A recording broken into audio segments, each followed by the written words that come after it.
My name is Samantha Simmons, And I'm Emily Freiberg. and this is Animal Slaughter Pros. So, the history of animal slaughter. So, according to the Humane Slaughter Association, a council was formed in 1911 by a group of concerned people. They were worried about the way that animals were slaughtered for food. They were very concerned about animal welfare and searching for ways to improve it. So, before the Humane Slaughter Association, people were butchering their animals themselves, and so the public did not know if the meat was safe to eat. Nobody had known where the meat had been or if it had been correctly butchered. The HSA introduced the Slaughter of Animals Act in 1933. The act forced the mechanical humane stunner to be used on all cattle and electrical humane stunner to be used on all swine. So before these two stunners were introduced, people were basically killing cattle and swine however they felt necessary. They could do whatever they wanted, and no one knew if the meat that they were consuming was killed humanely or inhumanely. So the HSA then made the Slaughterhouses Act and the Prevention of Cruelty and Hygiene Regulations mandatory for all slaughterhouses. So this improved the safety and the cleanliness of the slaughterhouses, and it also prevented any cruel killings of the animals that were being slaughtered. In the 1980s, the HSA forced the education on training, hiring, and slaughter specialists, and the practical demonstrations were given in the facilities. So in the 1980s was really when people decided that the public needed to know where their meat was coming from and that the government was regulating how they were getting the food that they were getting. So, conversation around animal slaughter. So, the public opinion on animal slaughter is very diverse. If you eat meat and have a basic understanding of animal production, then you know that to have a steak for dinner means a cow has been slaughtered. If you don't eat meat and don't know anything about animal production, then you view animal slaughter as something inhumane. So, Emily and I have a large background in agriculture, so we do understand the process of where meat comes from and how it gets on our dinner table. And we are fortunate enough to know that. And people who don't know that specifically can have these views, but they don't know where their meat actually comes from. So, animal slaughter, as defined by Google definitions, is the killing of domestic livestock. The animals would be killed for food. They may also be slaughtered for other reasons, like having a disease or being unsuitable for public consumption. So, the ethics argument, the ethical argument around animal slaughter is one with two very different sides. One side will say that killing animals is unnecessary and causes great harm to the animals, so it is therefore immoral. The opposite argument is that the animals are killed quickly and painlessly, then it is morally correct and justified to eat them afterwards. So everybody has their own view of if they eat meat or not, and whether they're killed quickly or painlessly really is more of like the correct way. And there are laws that are promoting this, that there is no cruel way. Like, the slaughterhouses do not let the animals suffer at all. Temple Grand is a huge advocate for humane slaughter, meat quality, and the design of stockyards and slaughterhouses for reducing stress of the animals. Temple Grand's work has proven that humane slaughter is something that can be accomplished. So Grandin, sorry guys, I was mispronouncing that. Temple Grandin was someone who everyone in this class should know about because we watched her movie, and she improved the way that we treat our animals. She proved that humane slaughter, although it might be like perceived as something that's bad, it can be okay. Like, it is for the animals, it is not a terrible thing. So, fallacies in animal slaughter. So, according to animalethics.org, it is believed that a method used to slaughter animals is leading them into a gas chamber and then filling the chamber with gases such as nitrogen, carbon dioxide, and argon. This does sometimes happen in other countries besides the U.S., and it is highly controversial subject and is not a common method. So it is practiced in other countries, not like recommended in the United States. And this is actually like some studies show that it is bad for the animals, and some studies show that it's all right and there is minimal suffering. But it is still a controversial subject because there is little facts for each side. Another fallacy is that farmers and slaughterhouse workers beat the animals because they don't care about their well-being. This doesn't make sense because if you beat an animal, it will bruise the meat, and no consumer wants to buy bruised meat. So if anyone along the way hurts the animal, then it hurts the profit as well. So I get this a lot when talking to my friends who aren't really involved in the agriculture community, and a lot of times they'll say, well, the farmers just don't care, they're just animals to them, they're nothing else. But that's not true. It's a living, breathing being, and most people know that. And there are people in the system who do treat their animals poorly, but not everyone is like that. Another fallacy that is still believed today is the injection of chemicals into animals, and it is still being in the meat for public consumption. This is a huge fallacy because it is illegal to inject unnecessary chemicals into animals, and there are meat inspection processes that the meat has to go through. If the meat had chemicals in it, then it would never reach the point of being consumed. It would immediately be discarded. So we're not saying that it doesn't happen. Of course, people break the law and they do what they want to do, but it will never affect the public because there are regulations.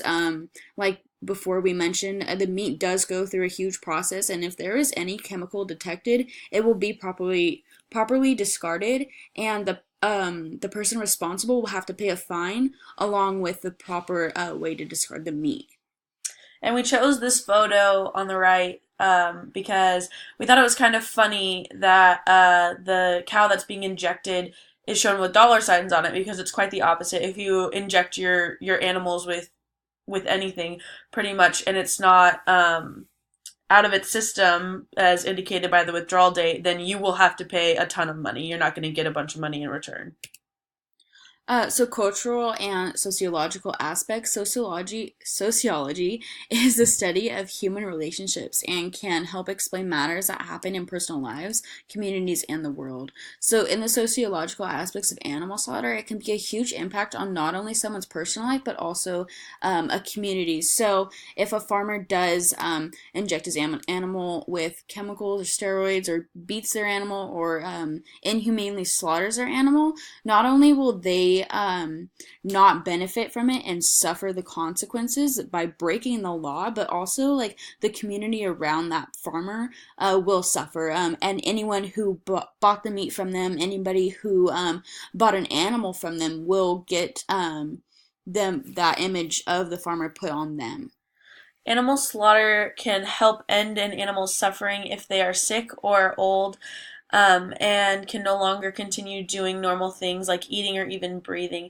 This can be detrimental to humans' own mental health. Watching a pet or just a neighbor's animal suffer can make a huge impact on their everyday life. So, people, as a human, everyone watching this, I hope is, you don't want to see things in pain. It is very unlikely anyway that you want to see things in pain and suffering. You really don't want to see them go through the difficult struggle of starving or suffocating because they haven't been taken care of properly. Oh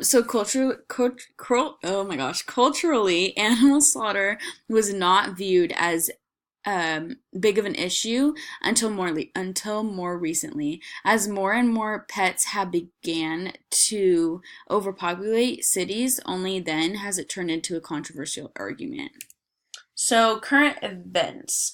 USA News reported that the horse slaughter ban has been extended. This article was published on March 26, 2018, and explains that a group of animal lovers had it included in a large spending bill that President Trump proceeded to sign. The article goes on to explain further that the slaughter of horses for meat is a barbaric practice and must be ended.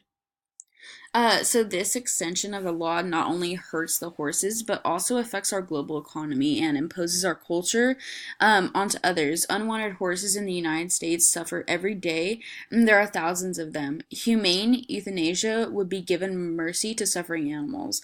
By not only allowing unwanted horses to be slaughtered, we are missing out on profits we could be bringing in from countries who do actually eat horse meat. So by not supporting horse slaughter, we are costing the government slash taxpayers money, but also missing out on the opportunity to profit.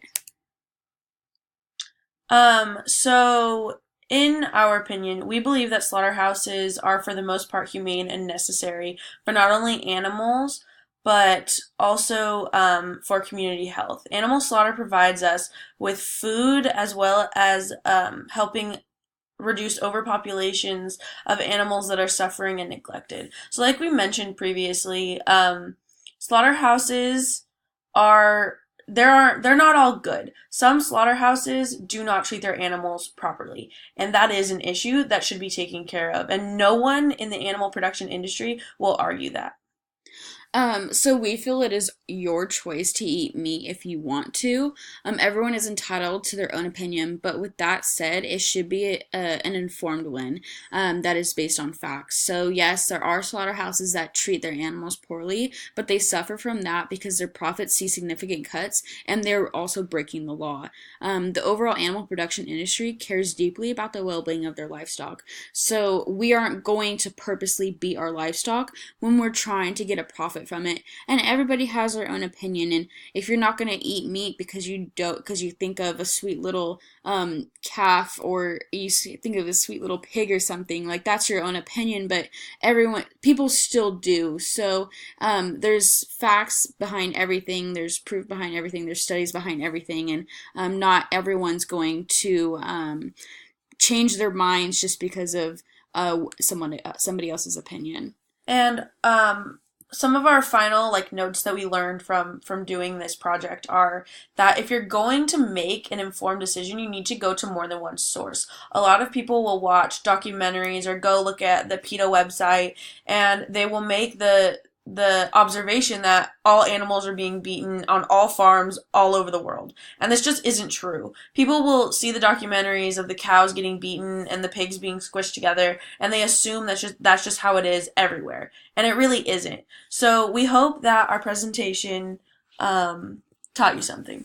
And also from a personal experience, I showed goats in high school, and I was approached by an animal rights activist because I was having my goat right next to me, and she started screaming at me, yelling at me why I cut my goat's horn and why I put him through that suffering and all that. And the reason why we cut the goat's horns is not only for safety for themselves, but safety for us too, as we show them and take and handle them.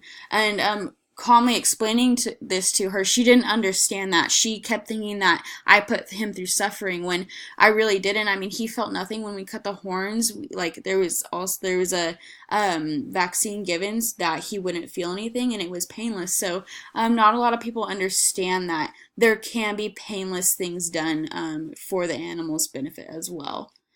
So we hope that you guys learned something, and yeah. That's the end of our presentation. Thanks for watching. Thank you.